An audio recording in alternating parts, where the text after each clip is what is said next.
Hi, beautiful community. Let's get inside Trump's head now that a little time's passed since Liberation Day. What's Trump feeling? The pinnacle of it for Trump was standing in the Rose Garden with that board, looking like he's presenting the grand national results and picking country after country after country and showing their dependence on his arbitrary power. That is what he would have been looking forward to when he was saying, we're going to do tariffs above all. And that's what he will be reviewing with the greatest pleasure in his mind now. That's the pinnacle of it. It doesn't get better. There's nothing that's going to happen with the tariffs that's going to please him more than that moment that's just taken place. It's the pinnacle of the experience for Trump. Let's try to dig into this a bit more. We've got a wonderful question from a colleague of the channels, Anders Nielsen, and Anders and I might do something together in 2025, so watch this space if you follow both of us, as many of you do. And so Anders is reacting to my fascization video, in which I said that it's distinctive to fascism that it's slutty when it comes to economic policy. It just borrows economic policy left, right, and center and up and down from other ideologies. And that it makes economics a byproduct of political whims and impulses. That's to say, it's not economic rationality that drives economics. It's some kind of image of what the leader conjoined with the state, with the nation, with the movement wants. That's a cartoonish capture of it. But what I did is I applied that to Trump's tariff politics because I think it has a part in it, and thereby it makes Trump's tariff politics to some degree fascist. It's a far bigger conversation whether it's a good idea politically or intellectually to label Trump or parts of Trumpism fascist. It's an ongoing conversation we're having on the channels. So Anders is responding to this and saying, I wonder whether you see a contradiction here between the idea of deliberate destruction and another notion that I believe you touched on in an earlier video, where you mentioned Trump's obsession with tariffs as an example of a narcissistic inability to grow and develop ideas. I wasn't sure that I was going to be with you today for health reasons, so it's a little bit of a gamble to sit here and a bit of a gamble to take a really attentive and difficult question. So I'm not sure how far we'll succeed, but we're going to give it a go. Anders, thank you so much for asking this. So let's try.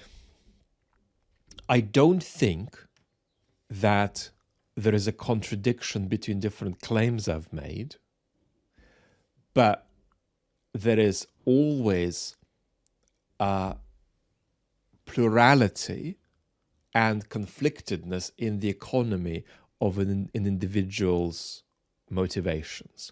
And that's just one way we can talk about destructiveness, right? What's going on in Trump's mind outwardly expressed. There are also functional ways in which the Trump administration is destructive, which doesn't necessarily depend on every actor in it trying to be destructive, right? If two people are in a boat rowing in opposite directions, but thinking they're doing the right thing, that's a functionally destructive situation in which nobody may be deliberately trying to sink the boat. So it's a very important feature of a narcissistic personality deformation that a narcissist lives the same day over and over and over and over.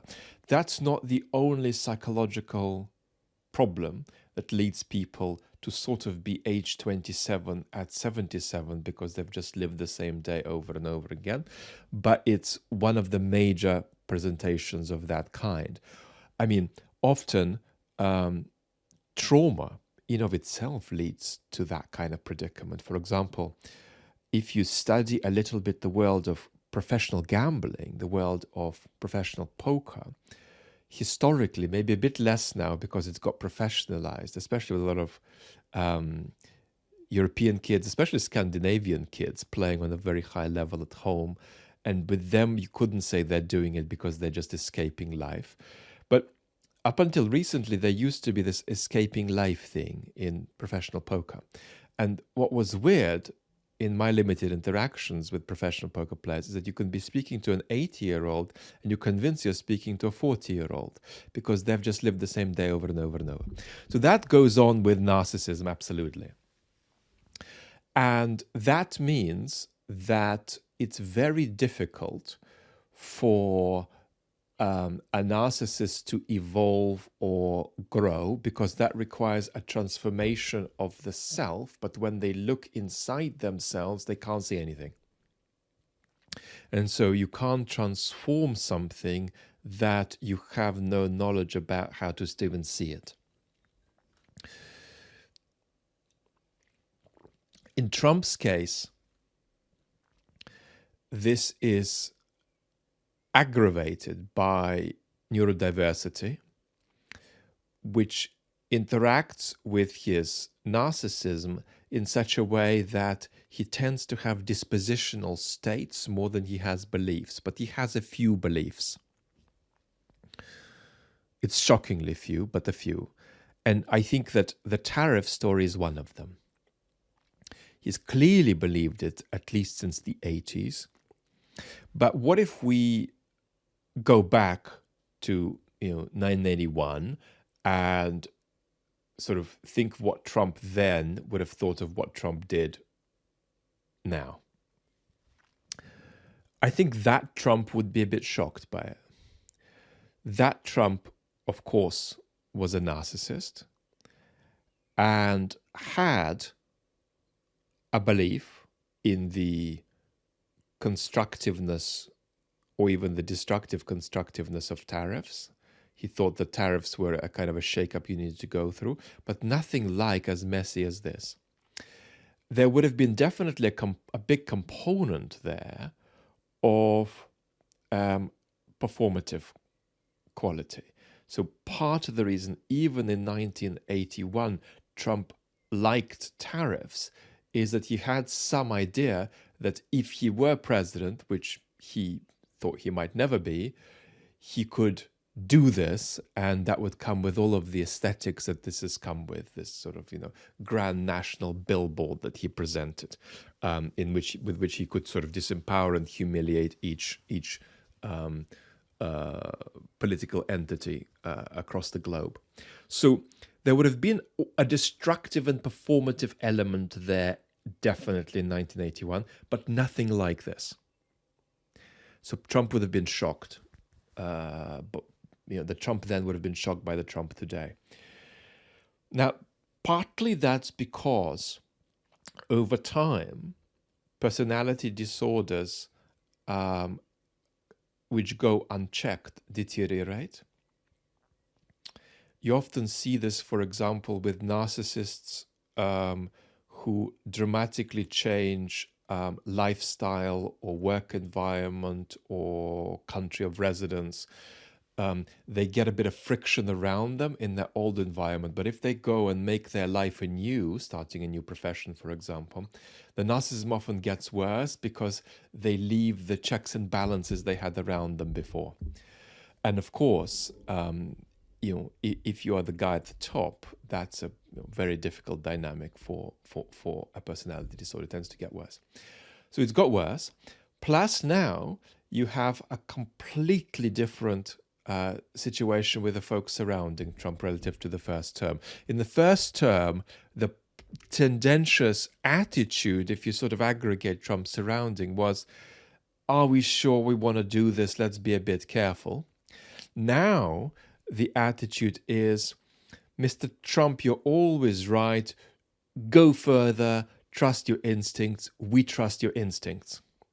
So that's a very, very important difference, which is, of course, going to produce a much more hubristic Trump relative to the first term. So where are we with this possible contradiction? Did Trump believe in 1981 that tariffs were a good idea? Yes. Does Trump actually believe that now? Yes. Does Trump believe that you have to do tariffs by generating a degree of chaos for them to work? Yes. Would Trump in 1981 been shocked by the degree of chaos Trump generated in 2025? Yes. Is today's Trump shocked by the degree of chaos? A tiny bit, yes. He'd be saying, how is this going? How is this going down? And he'd be being told a pretty distorted and rosy picture of reality with a little bit of presentation of the sort of global shock, but with a tilt toward the positive, so that it's easy for Trump to say, oh yeah, they are shocked, aren't they? We've really shaken it up. They're all in shock all over the world. Now, is Trump more interested in the constructive theory of how the tariffs might work, or in the effect of them and the shock of them and the dynamic in which he is put different countries, who he can now feel now are in his power at his whims? It's the latter. That's more important. So whatever theory you have of what some people in the Trump administration think they might be trying to do with this, the destructiveness and the shock of it is more important than it, but it doesn't drive away the possibility that there are some thoughts of how this is going to work. It's compatible. It's just a matter of, if you like, motivational priority. The motivational priority for Trump is not how this might work for America or for him, as much as it actually is just that image in the Rose Garden with the Grand National billboard. So because of that priority, Trump will now be registering what he did as a win, because it worked for him very effectively. He'll be feeling very, very well narcissistically supplied by the grand national presentation where he could go through each country.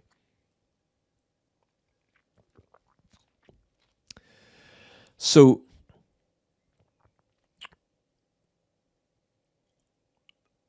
however long we sit here and talk about the intentional, unintentional chaos generation of the tariffs, everything we say about that will be compatible with Trump believing that tariffs are in principle a good idea, and compatible with the thought that what he's done is going to work out not just well for his narcissism, but also, insofar as he's bothered to think about it, well for the country. That's a difficult one to separate out, but so there is basically not a conflict there. The way we will weigh it up is by sitting here for half an hour, which we won't do, and debating how far the destructiveness is something that compulsively satisfies Trump, and how far it is something that, if you talk to him privately, he will try to convince you is a really good thing to do tactically and strategically. We can debate how he would strike that balance. But either way, we're not going to arrive at a problem where there is a kind of tension. There's just going to be a plurality and a sort of an economy of motivations, the central one of which is they're shocked, aren't they? They're reeling, aren't they? They're talking about me, aren't they? And I'm on the front page of the New York Times. He loves the global effect, that he is front page news all over the world because he is impacting the whole world. But above all, if he is on the page of a few publications that he is historically tied to, and that's again an narcissist inability to grow. Like, why does the front page of New York Times matter to you so much, Donny, if you say it's such a failing publication? But it really matters to him enormously, disproportionately. So if he's on the front page there, he is really, really happy. He's shaking up the world. He is really, really happy. And the next step is, of course, now that he has supplied himself on such a high level narcissistically, how does he top this? He's gonna need to think about topping this in some way, right? And here we get into not just destructiveness, but self-destructiveness. And we're going to see what he wants to come up with next. And in this regard, it's not implausible to seriously worry about Trump thinking of doing some kind of a Putinist Crimea action, because he will need to feed the addict quality of his personality disorder, which is going to require more supply. So, but maybe some value despite the going all over the place. Anders, thank you, beautiful community. Thank you.